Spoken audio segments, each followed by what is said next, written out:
Hola, muy buenas a todos. Me llamo Alejandro Fernández Gibello y voy a hablaros acerca de una nueva vertiente quirúrgica que está creciendo mucho durante los últimos años, sobre todo en el ámbito del pie y tobillo, que es la cirugía ecoguiada. La idea un poco de esta presentación es que tengamos una idea de qué artículos hay publicados y qué técnicas son las que se pueden realizar. Para ello vamos a basarnos en el estudio de Hattori, donde nos hace una clasificación de la cirugía ecoguiada por una parte en lo que denomina la cirugía ecoasistida, donde lo que vamos a hacer es, como dice su nombre, es asistirnos de un ecógrafo para, por ejemplo, ayudarnos en técnicas artroscópicas o endoscópicas a la hora de crear los portales o para hacer simplemente una planificación quirúrgica previa a una cirugía abierta. Y por otra parte tenemos lo que sería la cirugía ecoguiada, donde vamos a estar utilizando el ecógrafo durante toda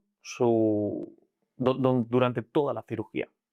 A su vez la vamos a dividir en técnicas de primera generación con técnicas de extracción y desbridamiento, técnicas de segunda generación con liberación y corte y técnicas de tercera generación que son técnicas de reparación.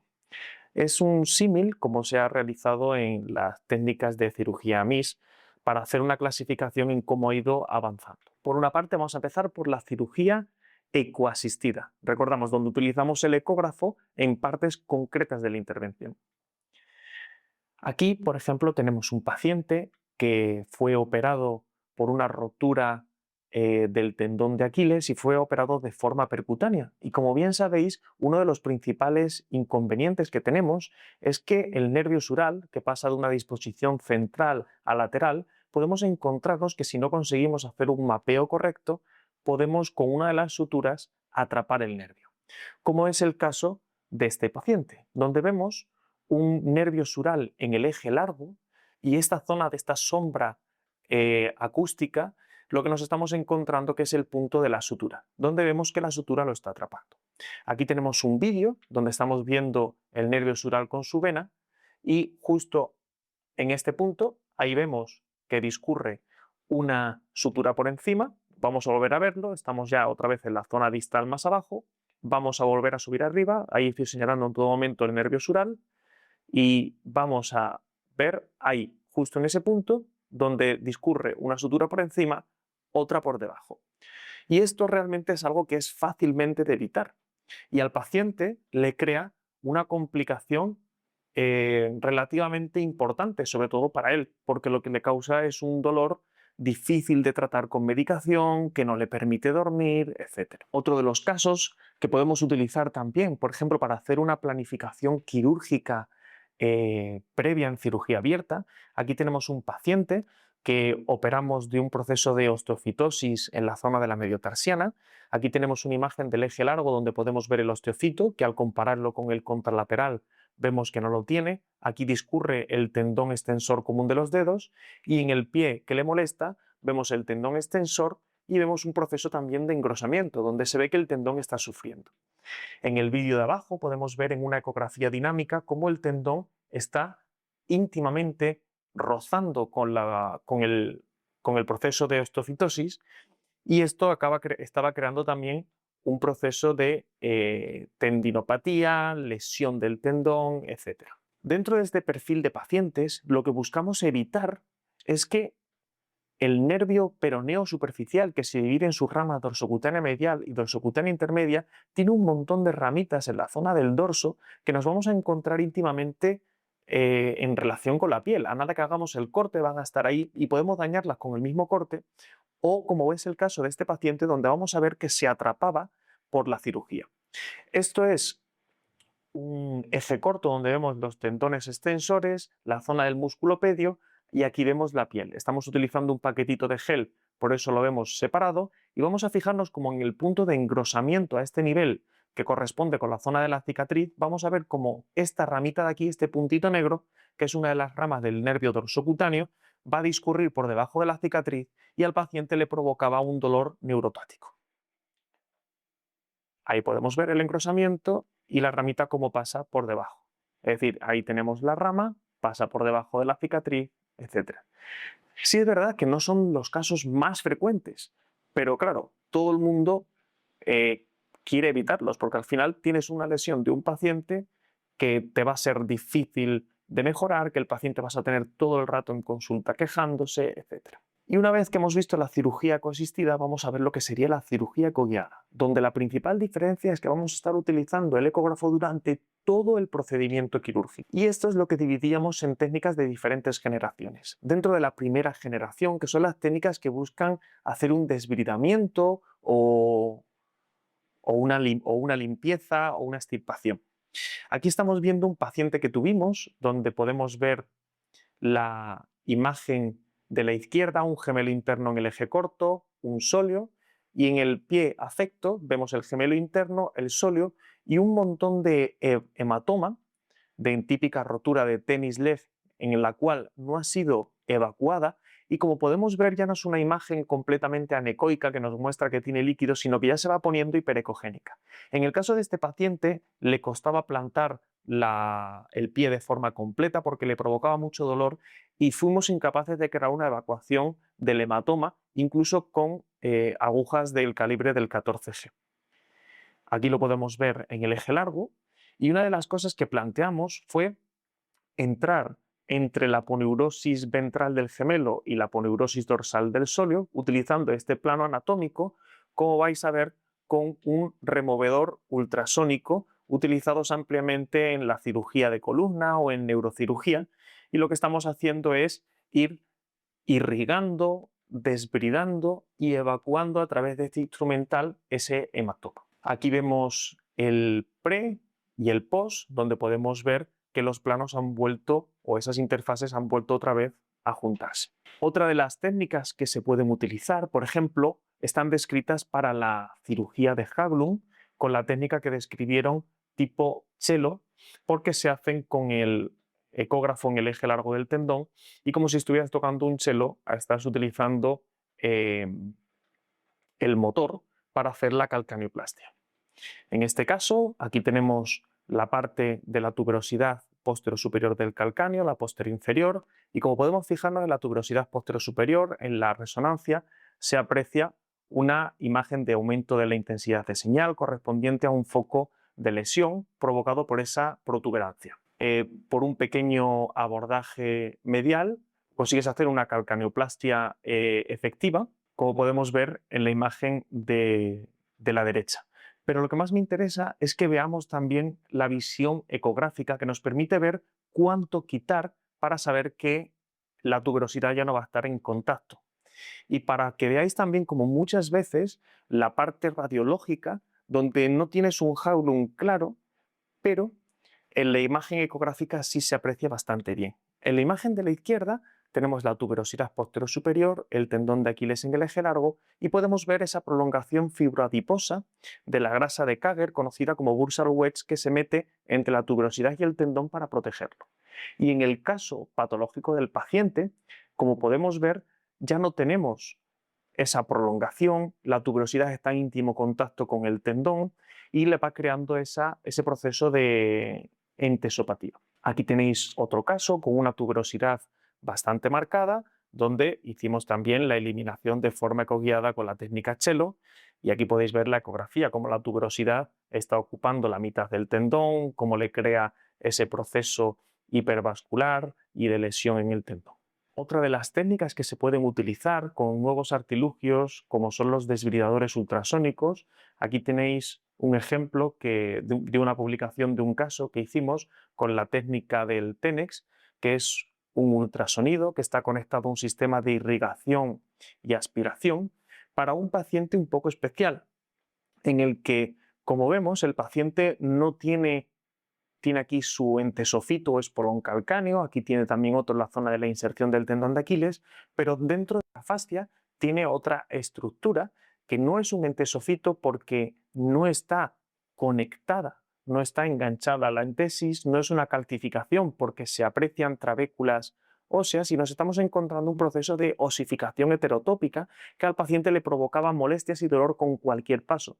No ese típico dolor de fasciopatía y de disquinesia posestática, sino que nos estamos encontrando un proceso de osificación intrafascial, como podemos ver también aquí en la zona de las ecografías o la resonancia. Y aquí tenemos el pre y el posquirúrgico inmediato, donde hicimos una eliminación mediante un pequeño portal de un calibre de un 16-18G. Subiendo las técnicas de segunda generación, tenemos una de las cirugías que son más interesantes a la hora de este tipo de cirugía ecoguiada, como puede ser la técnica de liberación del túnel tarsiano, las cuales nosotros fuimos los primeros autores en describir este tipo de técnicas. Como podéis ver, las cirugías para liberación del túnel tarsal, si se busca hacer una liberación completa, es decir, no solo del túnel proximal donde liberas el retináculo flexor, sino que también tienes que entrar a liberar el túnel distal y liberar esa fascia profunda del abductor, vemos que son cirugías agresivas en una zona donde ya te empiezas a meter en la planta del pie, donde la cicatrización es peor y eso te puede crear a posteriori otro tipo de fibrosis que vuelva otra vez a comprimir el nervio. Nosotros hicimos una descripción de la técnica donde nos basamos a través de dos portales para hacer una liberación proximal y hacer una liberación del túnel distal, en la que lo que utilizamos son los túneles anatómicos, es decir, el nervio pasa por un túnel osteofibroso, que es un portal que ya está creado, y nosotros lo que utilizamos en la cirugía ecoguiada es ese propio portal, bajo una previa dilatación con suero, entramos a través de ese túnel para evitar daños innecesarios en el tejido y creamos una liberación, un corte de tanto la fascia profunda del abductor como del retináculo. Tenemos ya una amplia experiencia en este tipo de técnicas y siempre las asociamos con estudios neurofisiológicos previos y post, y estamos viendo cómo con una liberación de este tipo también se consigue una regeneración nerviosa. Aquí tenéis una de las complicaciones que te puedes encontrar dentro de la cirugía abierta. El paciente de pronto crea una cicatriz de un aspecto más invaginado que, como podemos ver en la ecografía, te crea una zona anecoica que te vuelve otra vez a comprimir el nervio. Y el problema es que este tipo de complicaciones tienen una solución un poco deficitaria. Otras de las técnicas de segunda generación que están publicadas, esto que parece algo como muy novedoso, como vemos, la técnica de fasciotomía ecoguiada ya la describió Folman en 2005, o sea que es algo que tiene ya una trayectoria de 20 años, o Bora, por ejemplo, en el 2009. Hay otro tipo de técnicas de las cuales nosotros también somos autores, como para hacer técnicas de alargamiento de gemelo, están publicadas las técnicas tipo Stradier, tipo Baumann. Otra de las técnicas de las cuales también hemos publicado, por ejemplo, para hacer la liberación del ligamento intermetatarsal transverso profundo para pacientes que tienen sintomatologías tipo neuroma, que en revisiones sistemáticas se ha obtenido una cierta mejoría en resultados con respecto a la técnica de la neurectomía. Los estudios, por ejemplo, hablan que las técnicas de neurectomía tienen unos resultados de un 88%, las técnicas endoscópicas de liberación tienen unos resultados de un 93% de mejoría de resultados. Son resultados muy similares. Obviamente hay que tener en cuenta el sesgo de que los estudios hechos con cirugía abierta tienen una muestra mucho más amplia, pero estamos hablando que tienen una eficacia semejante. ¿Cuál es el problema de la neurectomía? Que te puedes encontrar una de las complicaciones, como pueden ser el stump-neuroma o el neuroma de muñón, que es una de las cosas que se busca evitar. Y luego otra de las técnicas que están publicadas, también hicimos una publicación, por ejemplo, para hacer un saving o un planning de sesamoideo en aquellos pacientes que tienen un proceso de hiperpresión, que no se consigue mejorar con tratamiento conservador o que no te puedes plantear con otro tipo de técnicas quirúrgicas para hacer la corrección. Y ya pasamos a las técnicas de tercera generación, que son aquellas técnicas que decíamos que eran de reparación. Una de las que primero se introdujo fue la técnica de reparación ecoguiada del tendón de Aquiles, que hay técnicas descritas tanto de forma ecoasistida, donde localizas el sural, o técnicas ecoguiadas donde estás constantemente con el manejo del ecógrafo para hacer la intervención. Aquí veis un paciente que hicimos con el doctor Ballester. Y por último tenemos otras de las técnicas que están publicadas por el mismo autor que hizo la clasificación, que es Hattori, donde hizo una descripción de para aquellos pacientes que tienen una lesión del ligamento peroneo astragalino anterior y tienen lesiones que han creado una inestabilidad de tobillo. Él realiza una reparación tanto del ligamento por técnica convencional, como el típico Bostrom-Gull, donde se hace una asociación de un retensado con el retináculo inferior de, de los extensores. Y en estudios cadavéricos, con este tipo de reparación, también se ha visto que tanto en 30 grados de flexión plantar como en 15 grados de flexión plantar se consigue crear una estabilidad. Es decir, que aunque sean técnicas muy poco invasivas, si consigues hacer la técnica de forma correcta, eres capaz de crear y recuperar esa estabilidad para mejorar a largo plazo la inestabilidad crónica de tobillo. Y nada, espero que os haya gustado mucho y para que cualquier cosita que necesitéis, aquí me tenéis en Clínica Vitruvio. Un saludo. Muy bien, pues Alejandro nos ha dado una charla muy interesante y una puesta a punto de todo lo que se puede llegar a hacer en la ecografía de pie y tobillo. Y bueno, realmente son un equipo muy potente que están en Madrid. De hecho, han sido parte de que han desarrollado ciertas técnicas de liberación a nivel del Baxter, muy interesantes, sobre todo para evitar esta agresión de partes blandas. Y todo este recuento nos permite un poco ver que hace relativamente poco estábamos en una zona bastante tibia y bastante cruda de la ecografía y lo que se podía hacer y todo lo que se puede hacer hasta la fecha de hoy, ¿no? Sí, la verdad es que primero tener referentes que hagan técnicas muy específicas, muy novedosas, nos permite, y a todo el mundo le permite, empezar a avanzar. Y en el caso de la ecografía, que en nuestra formación no ha estado presente, es una gran avance, ¿no? Entonces, para los que estéis empezando ecografía, empezar de poco.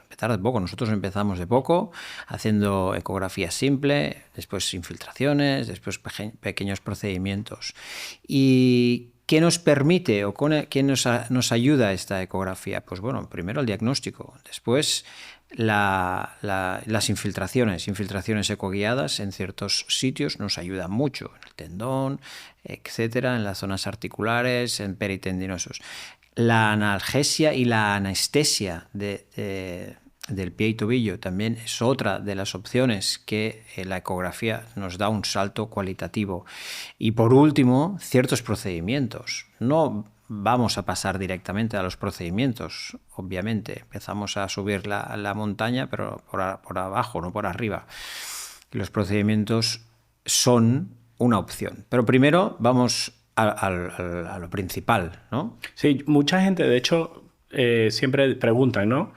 Tengo que hacer un curso de ecografía ya y luego voy a hacer otro curso de ecografía ya.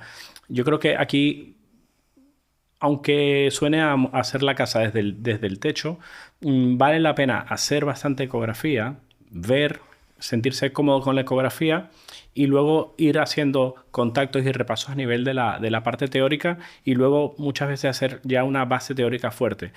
Una de las cosas que sucede es que la ecografía acaba siendo tan práctica, que queremos enfocarnos en tener muchísima teoría y realmente lo más importante es poder hablar con nuestros compañeros gestores en el centro que nos movamos y tener la ecografía allí. A partir de este punto empezar a tocarla y una vez nos vayamos sintiendo cómodos, ¿no? Empezar ya a mirar y a indagar y a rascar. Un poco lo que comenta Manel. No tiene sentido querer plantearnos hacer súper procedimientos ecoguiados porque esto nos llevará a ser a frustración. Efectivamente. No empecemos por arriba, empezamos por abajo. Nosotros empezamos por abajo y para todos los que nos estáis viendo y habéis visto también a Alejandro, él es un súper ecografista y tiene un conocimiento excelente. Nosotros no estamos a este nivel, ya quizás algún día llegaremos. Pero empezar simplemente con patologías simples. Empezar por una fascitis, empezar por el Aquiles, que son dos estructuras grandes que se ven relativamente bien si tienes un equipo normal. Si tienes un equipo muy bueno, podrás ver más. Si tienes el equipo que tienes, a veces no puedes ver tan bien. Empezar por esas dos patologías que son más sencillas, fascitis, Aquiles, y a partir de aquí te vas moviendo. Sí. Va pasando el tiempo, un mes, 6 meses, 1 año, 2 años, y ya te habitúas. Sí, sí. Te habitúas. Además, la curva de aprendizaje del cirujano de pie no es la curva de aprendizaje de alguien que no lo maneja. Nosotros sabemos la topografía, la anatomía, nosotros sabemos movernos aquí. Y yo creo que al final son curvas de aprendizaje bastante rápidas por una parte, ¿no? En el sentido de que ya sabemos nuestra anatomía, ya nosotros sabemos infiltrar. Esto lo que nos dará al final es auditar estos resultados y mejorar, ¿no? Los resultados. Claro, ya tenemos la base y nos da una ayuda. Y esto sí que lo hemos visto, sobre todo en Aquiles y fascitis. Ya sabes dónde pinchas, no tienes, no empiezas de cero, empiezas ya con un conocimiento. Pero la infiltración ecoguía de fascitis te ayuda, igual que el Aquiles te ayuda. Después ya puedes, como hemos hecho, pues vamos a ver el FHL, por ejemplo, vamos a ver el tibial anterior, vamos a ver que si la placa plantar, el neuroma de Morton, etcétera, ¿no? Pero empezar debajo y vamos subiendo.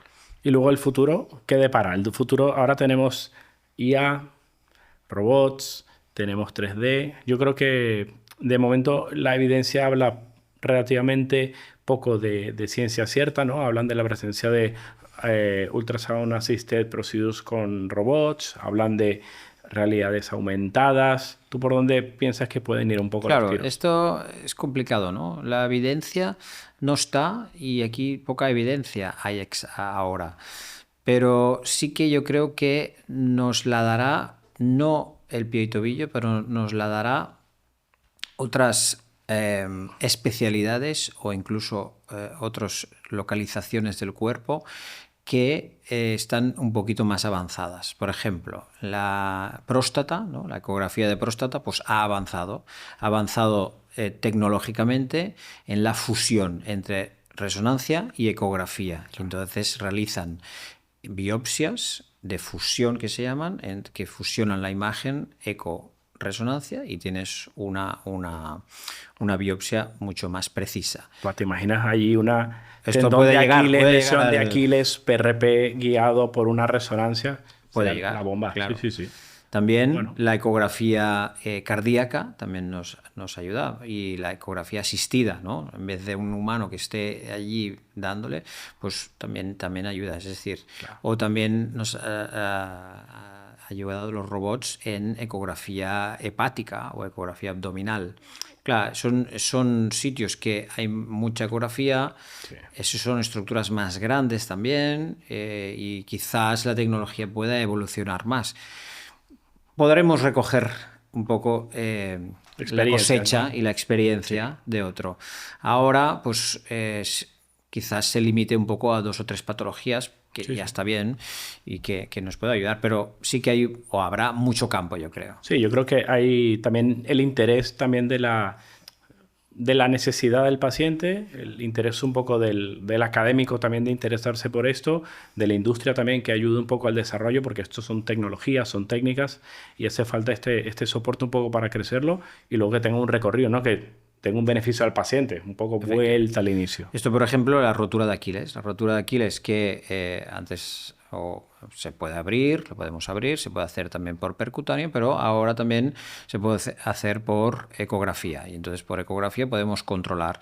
Incluso alguna industria nos ha ayudado con ciertas pinzas, ciertos instrumentales que nos puede ayudar. Es una opción más dentro El arsenal, ¿no? del arsenal.